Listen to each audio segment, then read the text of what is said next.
You may have heard about all the wonderful health claims of the infrared sauna. Anti-aging abilities, detoxification, weight loss, improved thyroid health, ding ding, that's us, and even hair loss. But are these infrared sauna claims actually backed up and proven by science? And are there any infrared sauna dangers?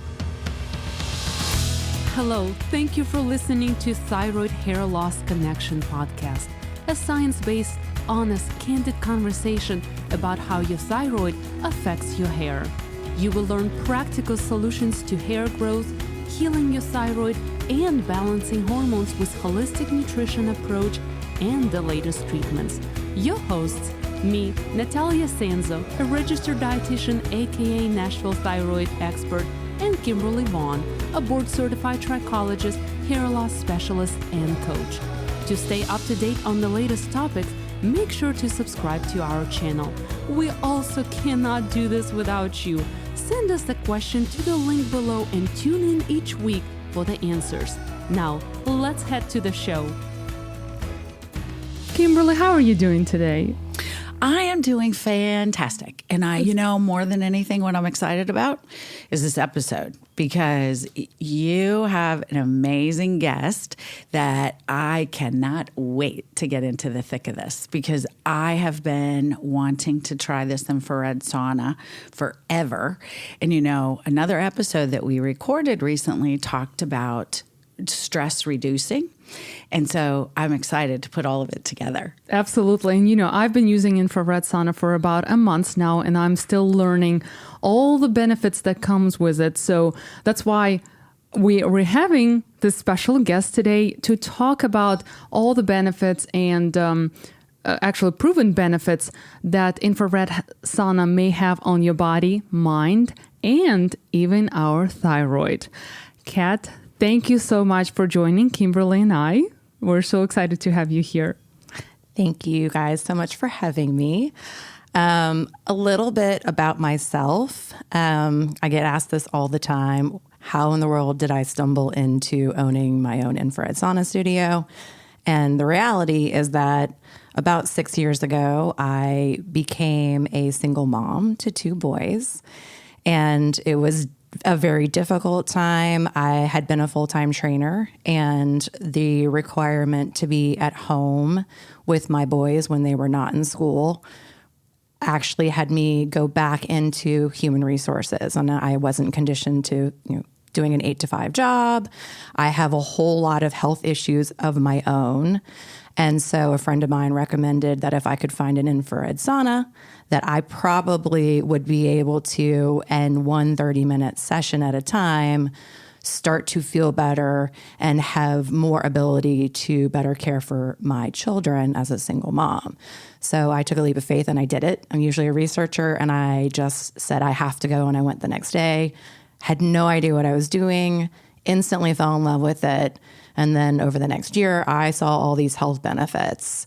I was lucky, fortunate enough through my divorce that I had a little nest egg that I had set aside for who knows what. And it became apparent that I really wanted to use it to open up my own business, to be able to provide what I had experienced, all these amazing benefits to our community. Fantastic. What a beautiful, strong, inspirational story. So you started going to the sauna, to use infrared sauna. So just to explain to us and our listeners, what's the difference between the regular sauna, our traditional, and infrared? Why didn't you go to a traditional sauna? So traditional saunas are usually the ambient air is heated up. It is beneficial to go to a traditional sauna. That's why they've been around forever as well. But they do something wildly different. And I get asked that all the time. Why don't you have traditional saunas? Why don't you have steam rooms? And we kind of sit on the opposite end of the spectrum. So with traditional saunas, you're heating up the ambient air around you. And it's really all about heat shock therapy. So when you go into a traditional dry sauna, it's usually at least 200 degrees. And the intention is for your body to be shocked by the high intensity of the heat. It stimulates your parasympathetic system, which is your fight or flight response. And the theory is that it makes you hardier. And there are proven benefits that it does that. But you can't stay in there very long, and you're really just doing a skin sweat. So you go in there for 15 minutes, you're pulling mostly just moisture out of your skin, stimulating your parasympathetic. You walk out the door 15 minutes later, your skin dries off, and you are on your way. Mm-hmm. Easy, right? So with the infrared, the difference is that infrared, particularly far infrared, is the same wavelength as your body tissue. And so you go into an infrared sauna, there is a heat component to try to make you sweat. And the reason why that is important is because the infrared at 9.3 microns, very scientifically specific, goes into your tissue and does a deep stop at your fat tissue. And the water molecules in your fat tissue actually absorb it as energy, and it starts heating up. So as your water molecules in your deep fat tissue heat up, they puncture little holes in your deep fat cells, and the contents of that get spilled into your bloodstream to be sweat out. So the contents of your deep fat tissue is I tell people, it's our garbage disposal. It's our trash can of our body. It's where you have toxins, extra fat, lipids, all of these things that have been living in your system for 20 years. Now you've accessed and pulled out from the infrared and have leached it into your bloodstream. So one of the main ways to get that out of your system is to sweat. So you have that whole component from a detoxification standpoint. So it is doing something different than stimulating your parasympathetic system. It also puts you into a false fever state. I mean, I can go into all the different things that an infrared sauna does, but the main component is that the infrared goes into your core and heats you from the inside out versus a dry sauna that just heats your skin temperature. So just so I understand, because like I said, I haven't done this yet. I'm your next client. What time do you open today?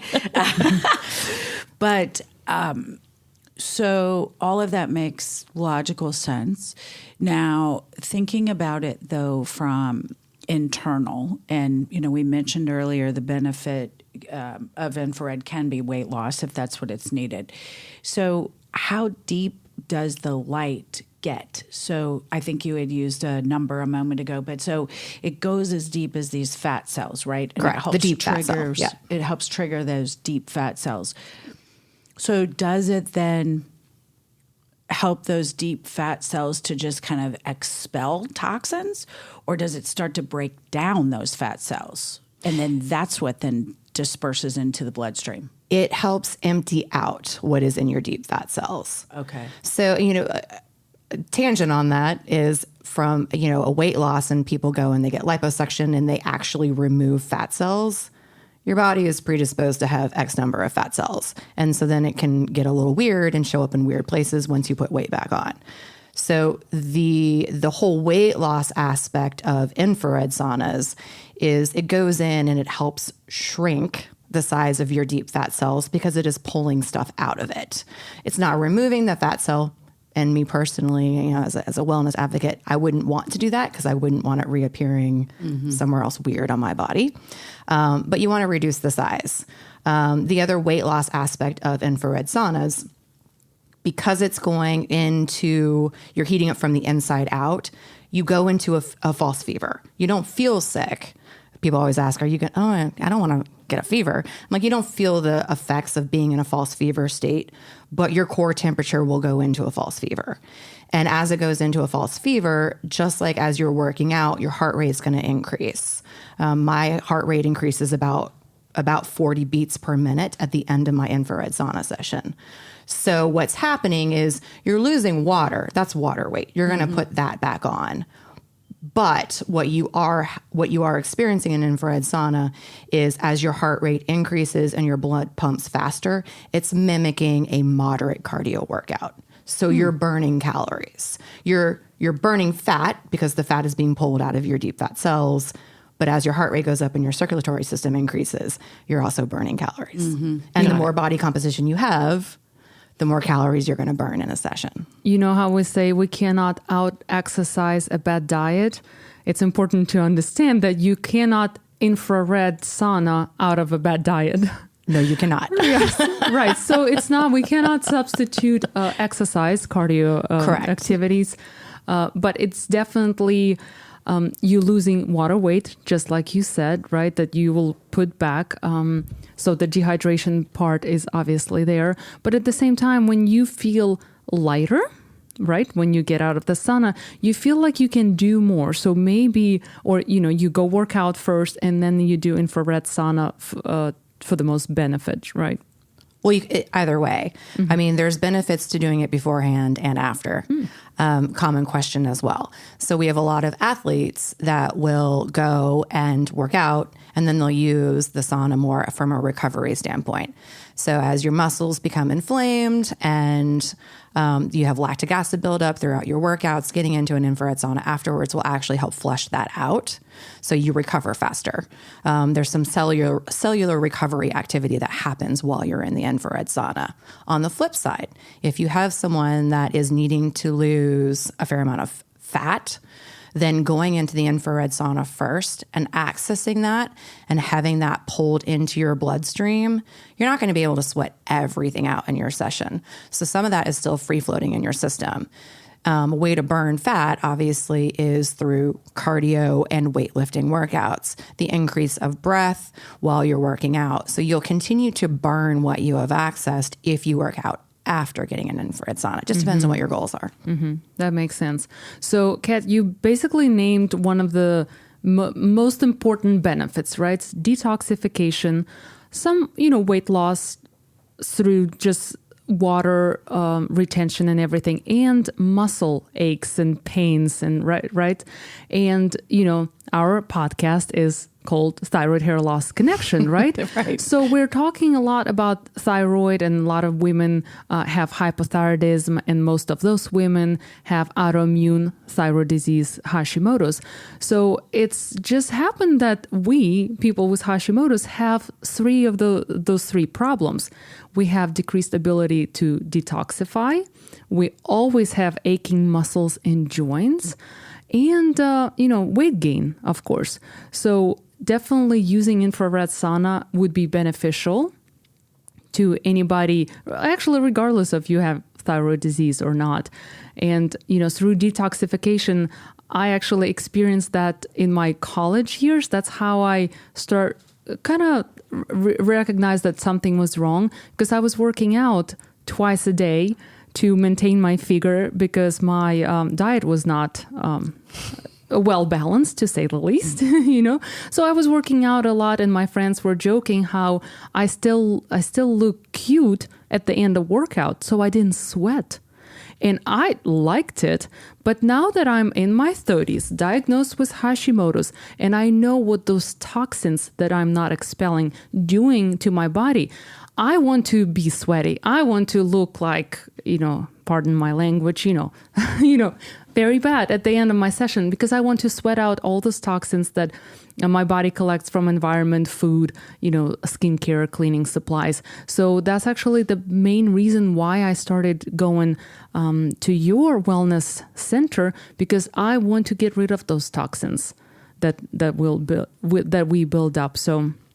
Well, and the more frequently you come to an infrared sauna too, the more your body is trained and learns to sweat faster. I mean, there are a lot of us that are easy sweaters, I would say. Oh, right here. So I was just going to say, I must be the less toxic person in the whole wide world, because I sweat like crazy. So I don't know how Nataliia sits there and says she can walk out of a workout looking great, right? I can't either. Oh my gosh. No. So sweating's really healthy. I will say too, is if you are an easy sweater, then you also have people who will come in and say, I don't like heat because I already sweat so much. Mm-hmm. The heat component that you add in an infrared sauna, particularly in our pods, we only add the correct amount of heat that your specific body requires. It's not like we go in and say, everybody is going to be set at 145 degrees. It may be that your body only requires 120 degrees to get the sweat that you need to be able to pull out what the infrared is accessing in your deep fat tissue. And some people require 150 degrees. Just depends on how your body responds. Right. Mm-hmm. So that's a really cool point. So in our introduction, we talked about the science behind this. So how do you know the right temperature for the body? Is it shape, size, weight? It's usually a guesswork. I will say that in the further away, this is a cool fact. I love to talk about this. The further away the infrared is from your body, because infrared is invisible light. It's easier to think about it when you think about something that is visible, right? The closer it is to you, the brighter it seems and the denser it is. So the same thing happens with infrared. The further away it is from your body, the more dispersed it is. And so the less efficient your body actually absorbs it. The closer the infrared is to your body, so in our pods, the infrared is significantly close to your body, the faster and more efficient your body is going to absorb it, and the faster you're going to actually heat up. So the closer it is to you, the less heat you're going to need. It usually is a guesswork with the first time in for a client. So we start people, an average temperature to start at is going to be 140 to 145 degrees. And we usually stay pretty close to that for someone's first session, unless they have a hard time sweating and report to us that they have a hard time sweating and that they're heat tolerant. It's also why we have call buttons in every room, though. Mm-hmm. Yes, you have everything there set up that you need. You just show up and do the session. Yeah, I think the thing that's the perfect question you asked is how do you know? And you don't. It takes a few sessions, and so as an owner, I get very nervous that, someone's going to be uncomfortable. I don't want them to walk away and have a bad experience, right? So we have call buttons. We make sure that we're easily accessible during someone's session so that we can modify whatever needs to so that the person has the best experience and gets the most out of it. Absolutely. I think it's great that we're recording this podcast because I should have listened to a podcast like this before I went and did the session, because I was like, oh, just pump me up, just set it to the highest. I want to sweat. Well, it was a little uncomfortable and it has nothing to do with you, but You think you need to suffer. Yes. You don't need to suffer, you particularly with to infrared, because that's not the point of it. Suffering is the point of a traditional sauna. It is not the point for an infrared It's all sauna. about relaxation. So let's talk about the science behind relaxation. And actually, I had to look that up because it's just fascinating that infrared sauna actually releases growth hormone. And we know that the older we get, the less of that growth hormone factor we produce. That's why our cells age, right? So by using infrared sauna, it releases that growth hormone, our endorphins and prolactin, right? That we all women, they all need a higher levels. So those endorphins, they account for this feeling of relaxation, right? That we enjoy. Our muscles get to relax, our body release the tension, right? So that's what we should feel after we use the sauna, right? Ideally, yes. Some people can feel a little tired after their first session, especially if they have a fair amount that they need to detox. It can have the same effect as a workout. So there are those of us that do a workout and feel very fatigued afterwards. There are those of us that do workouts and bounce right out and, are bebopping around and get that immediate endorphin bump and boost. It just kind of depends on how your body processes it. I'm one of those. I personally feel fatigued for about 15 minutes. But then the endorphin dump is what I would call it. I have for the rest of the day is insane. I can't sweat at night. I can't do an infrared sauna session at night because I won't sleep. Good point. So preparation is very important. And, a lot of people with Hashimoto's tend to have low blood pressure. And we know how it's important. A lot of people after infrared sauna, they feel a little bit lightheaded and some of it dehydration and some of it low blood pressure. Are there any way we can prepare for it better? Hydration for sure. And people lots of times think that the hydration is simply because you're going to be sweating. And so you want to make sure that you have enough in your system, right, so that you don't feel lightheaded afterwards.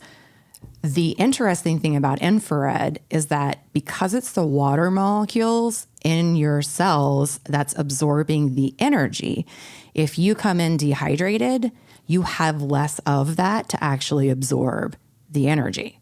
And so you actually are accessing less of what's in your deep fat cells and not getting the most out of it, because not only are you not hydrated per se, but you have less to absorb that energy. So hydration is key. Hydration is key before you come in, and then obviously afterwards as well. If you, for both reasons, if you sweat or if you don't sweat much. If you sweat a lot, obviously you need to be replacing the electrolytes and everything else. On the flip side, if you don't sweat, and I tell people it's equally as important. People walk away, I didn't sweat, I don't need to rehydrate. Well, you've accessed all of this stuff now, and it's free floating in your blood. And how are you going to get it out? If you're not going to sweat, then, I mean, maybe this is TMI for this podcast, but the other three main ways is bowel movements. Oh, that's all we talked about here. Okay. Bowel movements, urination, and increase of breath. And one of the easiest ways out of those three is urination. So you better flush your system. And we know that the skin it's one of the biggest detoxifying organs, right? So it's sweat it out, right? No matter what you do, go either work out or drink more. Yes, go to the bathroom. Yeah. You've got to get it out of your system. So now that we're talking about, well, we've been talking about skin and everything, but are there any benefits to skin health? Significantly. Let's talk about it.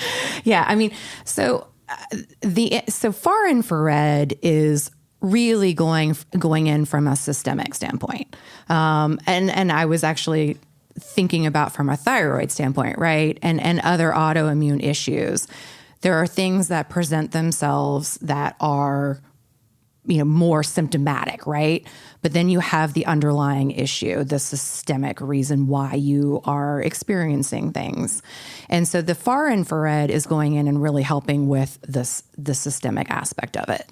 And so you're getting that benefit. But in addition, what's happening with the far infrared is as it's going in, it's helping with your cellular turnover.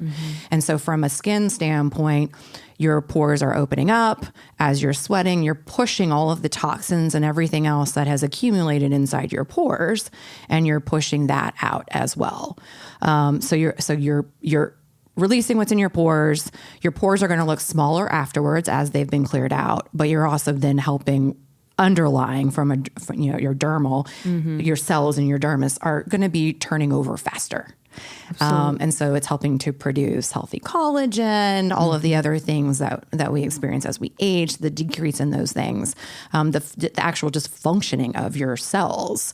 It's going into your mitochondria and helping actually essentially refill them with youthful energy. And actually, there are studies that show that infrared sauna actually stimulates collagen and elastin, and in turns, it produces the anti-aging benefits that we're all looking for. Right. And, now I kind of want to tie in the hair loss. So we talk about most people with hypothyroidism, Hashimoto's, they have hair loss. So when we use infrared sauna that stimulates this collagen, elastin, right, anti-aging effects, and stimulates cells growth, it indirectly affects the hair follicles. Because it's still, we're talking about increased blood circulation and skin health. So it in turn can help to stimulate hair growth, or it maybe even stop the shedding, something that is not autoimmune or aggressive. Maybe something like a seasonal hair loss that we all experience. And, we're coming into spring. So we're probably going to see a lot of hair shed, winter hair shed. So maybe infrared sauna would be a good option. Definitely. The infrared sauna, far infrared. In addition, near infrared. Near infrared is actually really, really good for the hair follicle in and of itself. Near infrared doesn't go as deep, which is why it's called near, doesn't go as deep into your skin. And so near infrared, when it's applied, in particular when it's applied with red light therapy, that actually stimulates the hair follicle itself. So you're going to get the benefits more from a systemic standpoint of the far infrared, but if you apply the near infrared and the red light therapy as well, it's been FDA approved in certain devices for hair restoration, essentially. Oh, yeah. We recorded a whole episode going over all the devices, the benefits, how it can benefit, how the way you can pick one. So listener, I'm going to paint this beautiful image. This is what I'm thinking of right now. So here we are in one of Kat's coves. Is that what they're called? We call them pods. I actually call it our space capsule. Okay. So, if you're having hair loss, and you want to detoxify your system, imagine this. You sit down in the space capsule, and then so that you know that you are truly connected, you then add a low-level laser cap. And then you set the tone in the room with some crazy music, and you're there. The only thing I think you're missing, which really would mess this up, is a glass of wine. Yes, that would be that would be counterproductive. Let's not do that. But it does sound nice. I know. Yes. Well, so the interesting thing about the hair cap, so I will touch on that. In my quest for all things wellness, as I was struggling to kind of, I'll say, get my life back together, essentially. One of the things that I had stumbled upon was red light and near infrared. And I had the same thought as you. I was like, oh, sweet. I'm going to combine it. I had a pod at home. I was like, I'm going to combine it and do it at the same time. And I'm going to maximize my time and be hyper efficient because we're all short of time, right? So I did. And I will tell you that I very quickly learned about 10 minutes into the session how wrong it was to combine the two. And then I called an expert in it, and the expert said, no, your skin for near infrared and red light needs to be as dry and clean as possible. So for those of us who sweat like crazy, it took all of about 10 minutes for me to start feeling really weird, stinging and pinging points. And I'm like, this cannot be normal. This is wildly uncomfortable and feels wrong. And that's why. So we have it at exactly. So our wellness studio has near infrared and red light. It's just in a separate, it's in its own room. Mm-hmm. They're separate entities, essentially. We offer both, but they can't be combined. Good. No, that was my point. Yeah. And that's the reason I thought it was kind of funny, when I paint this picture for the listener, and you brought up exactly what I was going to talk about. So that's great. Oh, yeah. Well, you have to be so careful with the difference of near and far infrared and why red lights work and what the level on the nanometer and then the penetration of the light is. Yeah, significant. Good. I know. Okay, so we already kind of touched on what we shouldn't be doing before sauna or during, referring to a glass of wine. So let's talk about side effects of using infrared sauna. So side effects, it can range depending on who the person is and what they have going on. I do caution anyone that comes into the studio that's using the infrared for the first time if they have an autoimmune disorder, because you're not quite sure how your body's going to respond. And so if you go in too aggressive and too fast and go in at too high of a heat or potentially even stay in too long, it can cause a flare. And we also have another modality in our studio that pairs well with the infrared sauna, but same thing. It can be too much for the body at once. So we have to be pretty careful. That's why we have people fill out information and we talk to each client first too, to really figure out their background and why they have come into the studio. So certain things definitely can dictate potentially some side effects. If you have a lot of things that you need to detox out of your system, it can make you feel really tired maybe for the next day. So I tell people that, if it's your first time and you feel like you need to detox some things, just be cognizant that maybe you don't have too much planned for the next 12 hours so that if you're tired, then you can sleep and give your body a chance to recover. Obviously, hydration, we've already talked on that. The other thing, you want to make sure that you don't come in on a full stomach because it can make you feel sick afterwards. So you don't want to come in completely empty because you can feel lightheaded afterwards. Obviously, it affects your blood sugar, but you don't want to come in on a full stomach either. And I have learned that lesson myself because I'm stubborn. And I have gone in after I'm like, this is the only time I can do it. And I walked out and I was like, that was a really bad idea. And I also read that if you're pregnant, you cannot use infrared sauna. Correct. And you're on certain medications. And, if somebody is thinking about using, I would advise to talk to a doctor to see if there are any contraindication when it comes to medication. And of course, if you have heart disease, that's a contraindication because it's very hard, in quotation marks, on your body, right? Because you're sweating, your pulse rate increases. So it's kind of puts you in a good stress. But for people with heart disease, it can be bad. Now, I've looked through studies that show that actually using infrared sauna can improve cardiovascular health. It can improve blood pressure, right? If Correct. you have high blood pressure, it will drop your blood pressure down. It improves diabetes or side effects. Should say side effects of diabetes, and it can lower cholesterol as well.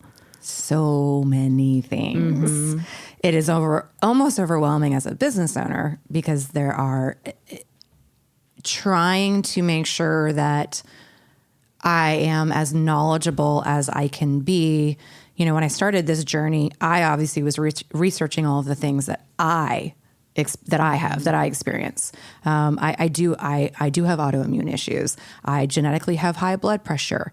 I have significantly high anxiety. So all of these things I had done some deep dives into from a research standpoint. As other people, as clients, we've been open now for almost 2 years. And I can almost every single day, I'll get a client in that has something just slightly different. And then being the researcher that I am, I'll go deep dive and start to pull it apart to make sure that I can provide them with as quality information as I can find about their specific issue. As you said, though, if you have something that's very specific, especially if it's a heart-related issue, you definitely want to make sure that your doctor has signed off on you being able to use an infrared sauna. It does help with heart-related issues.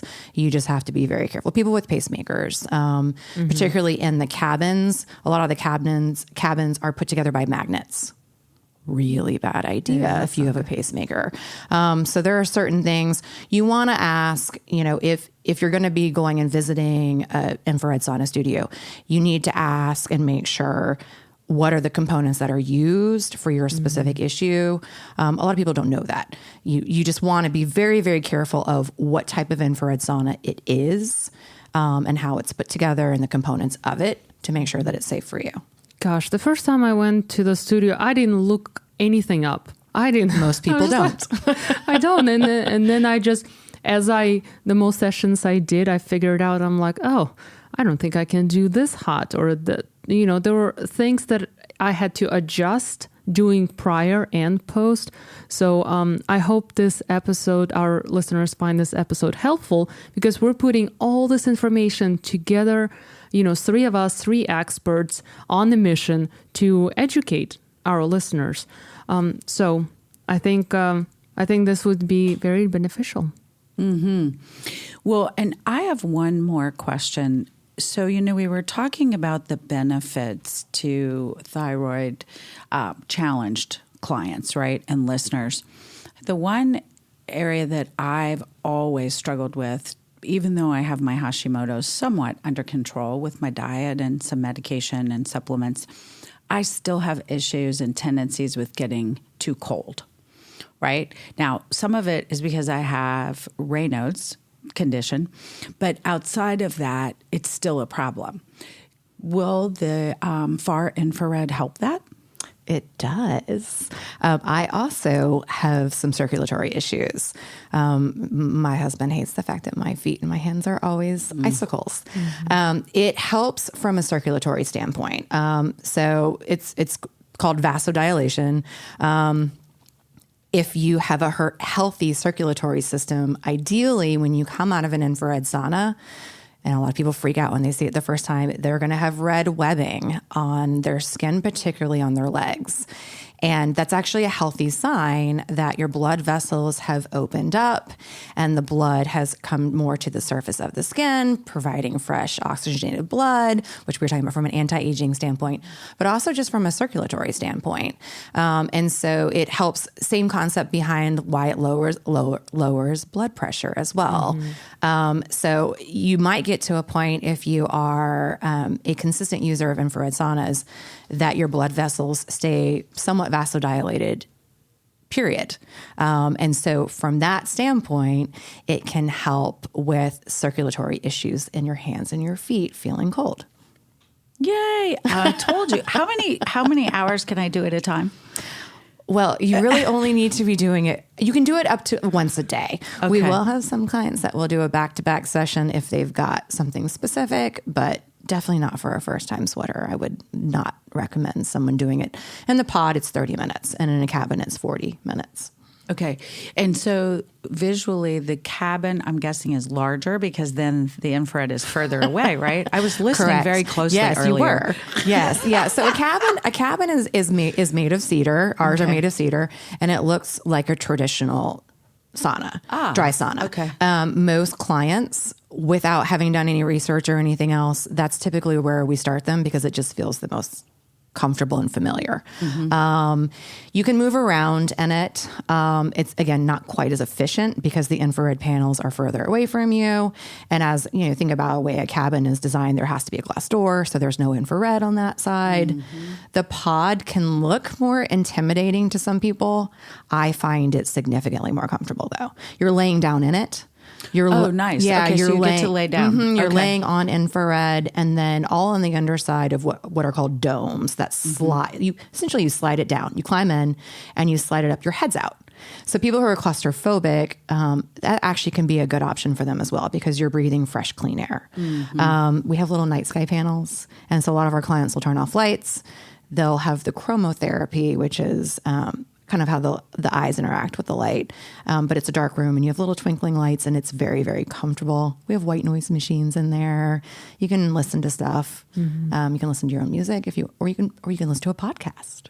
That's what I said. When I enjoy my pod sessions, I get to relax, read, meditate, listen to anything, podcast, or just sometimes to be quiet is nice. And it's all kind of ties back together. You know, even if you don't know any of the benefits, like the first time I went to infrared sauna, I didn't know all of this, but it felt good. So that's all you need to know. If your body feels good, if it's accepting the heat and everything, you get to relax and you get to spend 30 minutes by yourself, you know, self-care. That's all you basically need to know, right? Yeah, I mean, it's what I experienced my first time. Like I said, I had all these health issues, but I was just kind of desperate for 30 minutes of something, of a disconnect from the world, you know, just a place for me to just kind of chill out. What I was not anticipating after that first session was me kind of skipping out the door, feeling lighter, feeling refreshed. I had gotten that endorphin boost, and I literally thought to myself, what in the world did I just do? And I knew all of these things that I had already, you know, sort of been told by my friend. But then I was like, wow, I was not expecting that. I went back the next day. I felt so amazing. And actually, you know, kind of tied all together and to provide our listeners the last benefit that infrared sauna can give you. It actually came from one of my clients last week. She has what we call chronic fatigue syndrome, and a lot of people with Hashimoto's have that. And she had joint pains, and she said she was using infrared sauna, and she felt differently. And she didn't know if it was a placebo effect or anything. So I looked into it, and there are a lot of research and studies that's been done that actually it improves the symptoms of chronic fatigue syndrome and other Hashimoto's related symptoms, signs and symptoms. Now, Kat, for those of us who don't live in Franklin, Tennessee, right, who are not as lucky as we are to be next to you and use your wellness studio, what can they look for in their town? Like, how can they find the best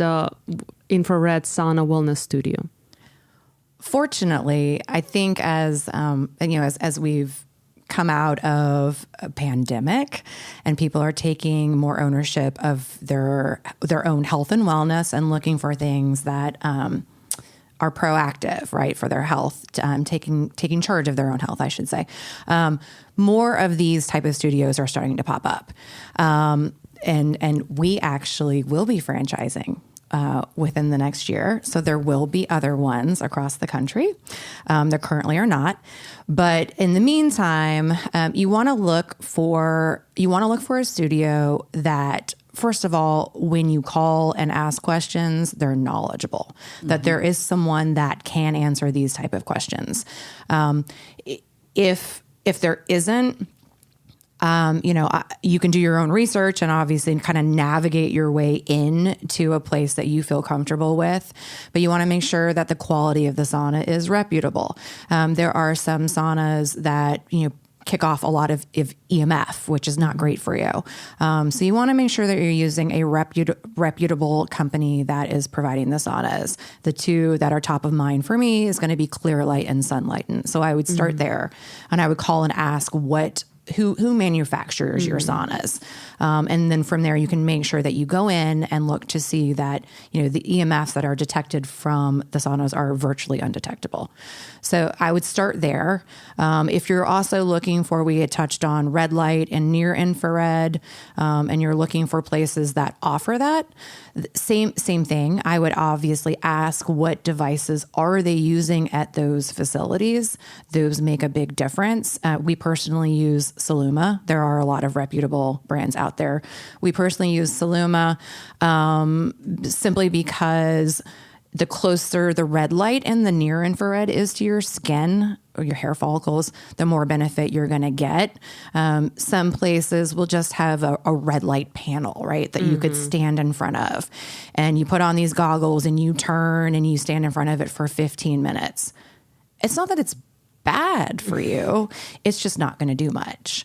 You really need to be right up against it. So those are the types of things that, as you're looking at places to go, make sure that the people who own it or who are running it are knowledgeable in the application of infrared and red light. Without that knowledge, you can go and still get some benefits. You're just not going to be getting the most out of what you're paying to receive. Absolutely.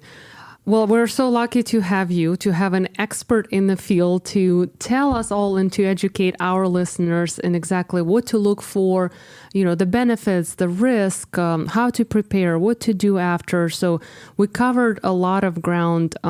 So for our listeners, we'll leave your, Kat, we'll leave your information in the podcast notes below so they can find if they live here in Franklin, they can find your location. We'll leave your contact information, email address, phone number, in case they want to chat. I was just going to say, we're here in Nashville, but if someone has questions, I will get emails from people that don't live here, that have questions, that have stumbled across our website and have pulled through some information. And they're like, oh, she likely knows what she's talking about. I'm more than open to, answering any questions that people have. I have been asked, if I can find a reputable place for them as well. So obviously I could talk about this all day. So I would love to chit chat if people have questions. Absolutely. And I know you have an intro pack that you offer to new clients. I was excited about that one. So you get to try all kinds of pods and standings, the laying down pods and the cabins and the pressotherapy. So yeah, guys, make sure you check it out if you live here in Nashville, Tennessee.